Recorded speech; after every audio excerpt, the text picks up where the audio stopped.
indígenas no contactados alrededor del mundo, ¿no? Pues claro, hay más de un centenar de ellos. Y cuando sus tierras están protegidas de invasores, ellos son autosostenibles, pueden sobrevivir y pueden vivir muy bien. Claro, dependen completamente de su tierra, de su selva para todo, para su comida, para los materiales, para hacer sus casas, para sus medicinas, para su vida espiritual, su religión y todo.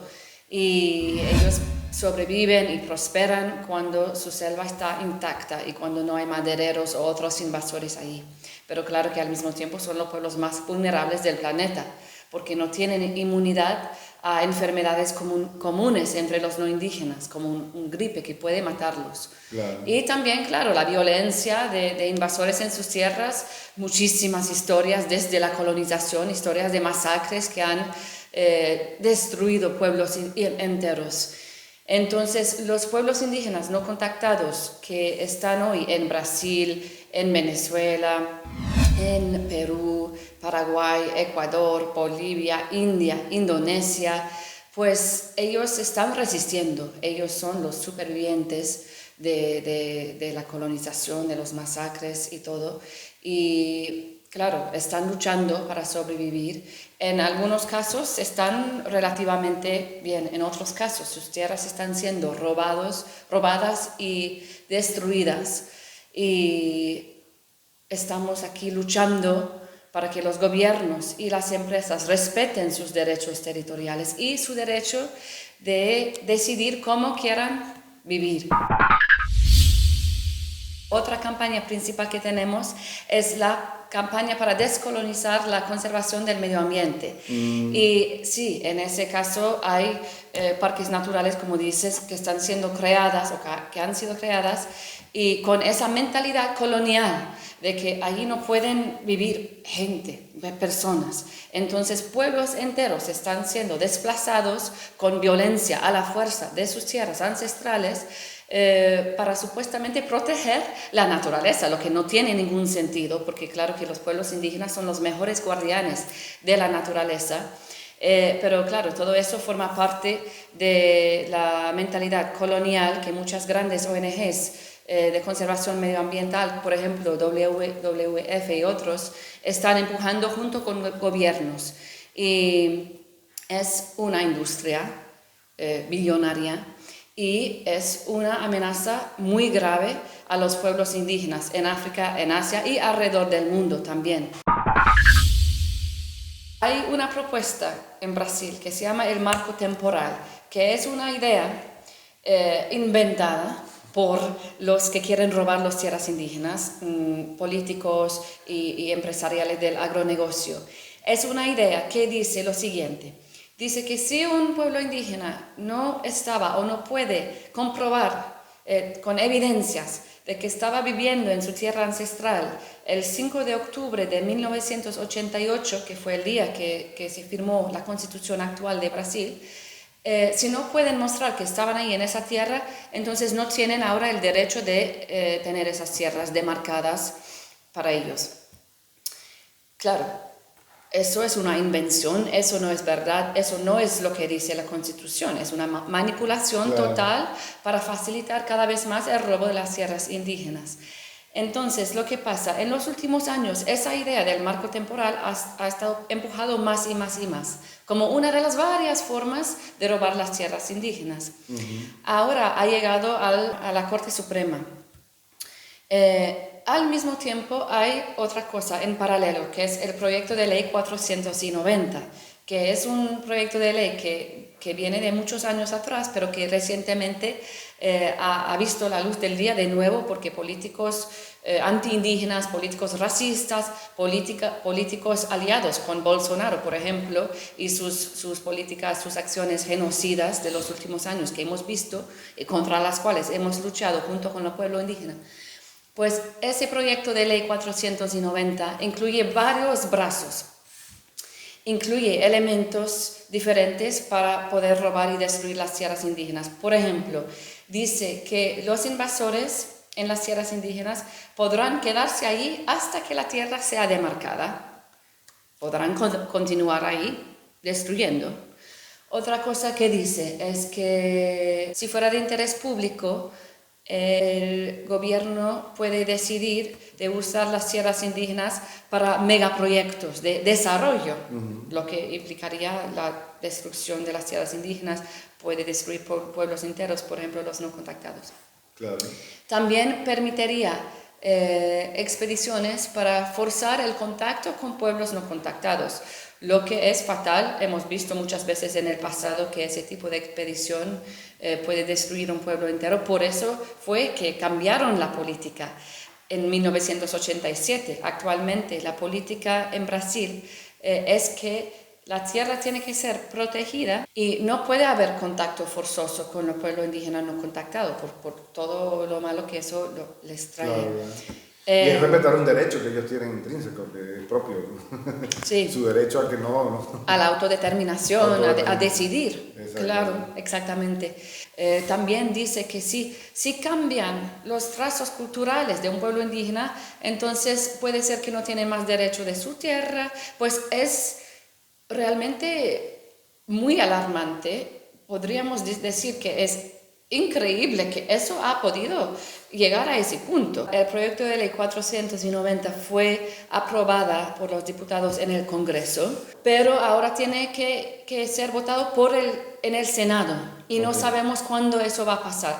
Pero entonces los pueblos indígenas alrededor del país están protestando, nosotros también estamos invitando a los simpatizantes de la lucha indígena, a los simpatizantes de Survival también en más de 100 países del mundo, a enviar correos electrónicos a todos los 81 senadores.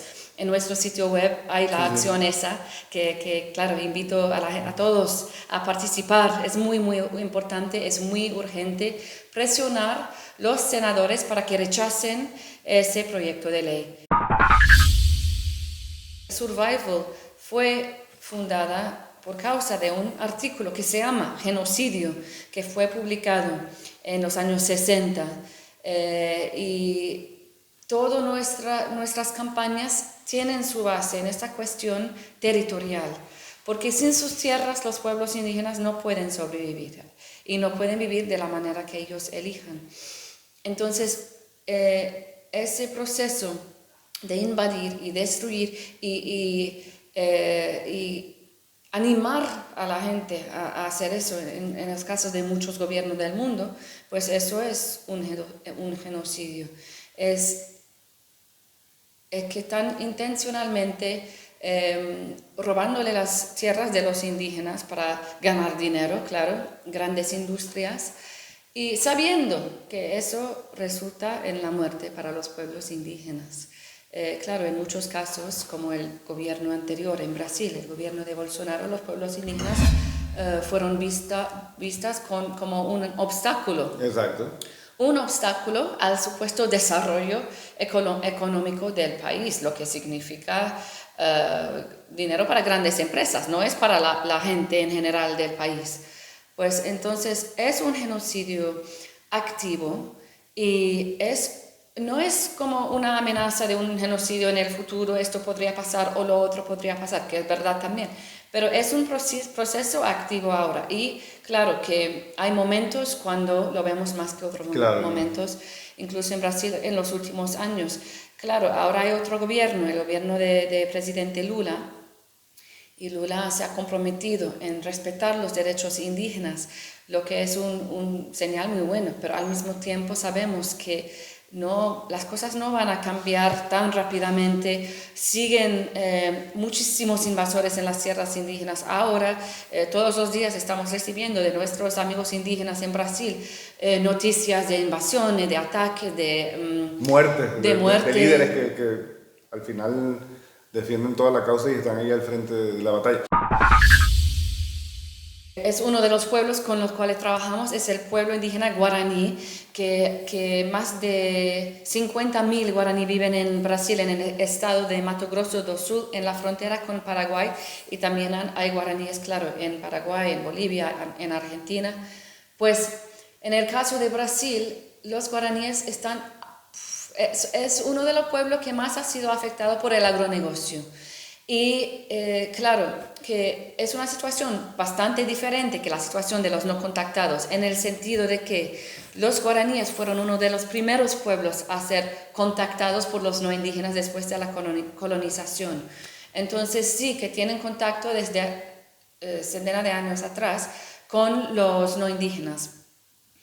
Pero la gran mayoría de sus tierras ancestrales ha sido robada y entregada al agronegocio. Entonces, si tú vas ahí, kilómetros y kilómetros y kilómetros de caña de azúcar, de ganado, de soja, es monoculturas y es muy difícil ver bosque. Claro, el nombre de ese estado, Mato Grosso do Sul, quiere decir bosque del sur. Exacto. O sea, Sí. antes era un bosque y los guaraníes lo describen como siendo un bosque muy, muy lindo, un bosque lleno de todo lo que ellos necesitaban para vivir, biodiversidad, sí. Y ahora agronegocio por todos los lados. A veces, claro, hay pedacitos de bosque, principalmente donde los guaraníes han hecho retomadas de sus tierras. Porque claro que a pesar de que la Constitución brasileña dice claramente que las tierras de los guaraníes y todo el pueblo indígena de Brasil deberían haber sido demarcadas hace tiempo, en los años 90, claro que por causa de la presión política y del agronegocio eso no ha ocurrido. Entonces, en muchos casos, los guaraníes, desesperados porque no pueden vivir de la forma que están viviendo en reservas donde no tienen espacio para cazar, pescar, plantar, o otros que están viviendo al lado de la carretera porque no tienen tierra, pues... han sido desplazados forzosamente. Exactamente, entonces en algunos casos han decidido hacer una retomada, o sea, volver a sus tierras ancestrales, que muchos llegan ahí, está lleno de caña de azúcar, por ejemplo, pero vuelven, lo retoman, ponen ahí unas casas y intentan quedarse ahí, pero claro que muchas veces los propietarios de las tierras los vuelven a sacar. Los atacan, mandan los pistoleros y en muchos casos tienen también el apoyo de la policía militar. Pues ahora estamos casi llegando al día 24 de junio, que será un año desde el masacre de Guapoí, que fue uno de los varios ataques contra los guaraníes que habían retomado sus tierras. En ese caso es una comunidad que se llama Guapoí y la policía militar llegó allí atirando y mataron a Víctor Fernández Guaraní, que era uno de los hombres guaraníes que estaban ahí. Y varios días después otro guaraní de la misma comunidad, Marcio Moreira Guaraní, también fue asesinado por pistoleros. Entonces estamos luchando junto con los guaraní y muchos otros pueblos indígenas de Brasil para que sus tierras sean demarcadas. Es la única forma que podrán vivir bien y de la forma que ellos quieran. Me parece que la situación en Venezuela por los derechos de los pueblos indígenas es crítica también. Mucho lo que estamos escuchando de la invasión de las tierras indígenas en varias partes del país, incluso por la minería de oro, que es minería ilegal. Si está en tierras indígenas es ilegal, claramente. E incluso también en la tierra de los Yanomamis, en el sur de Venezuela, pues estamos escuchando noticias de invasiones a tasas alarmantes y sabemos que claro que los pueblos indígenas no pueden vivir de esa forma. Es muy peligroso incluso para los no contactados, pero para todos. Esa invasión de sus tierras, la destrucción de su bosque, del medio ambiente, la contaminación por mercurio, que claro, muchos estudios han ocurrido sobre, tanto en el lado venezolano como en el lado brasileño también, el nivel de mercurio en la sangre de las personas, que es peligrosísimo. Es muchas veces más alto que el nivel recomendado, el nivel máximo recomendado por la Organización Mundial de la Salud. Y eso está creando enfermedades y matando también al pescado, que claro es una comida principal para los pueblos indígenas en esa región. Entonces es alarmante, hay que tener mucha visibilidad para esa situación. Es una violación, claro, de la ley venezolana, de la ley internacional, y hay que tener más y más lucha contra eso, sí, junto con el pueblo indígena de Venezuela.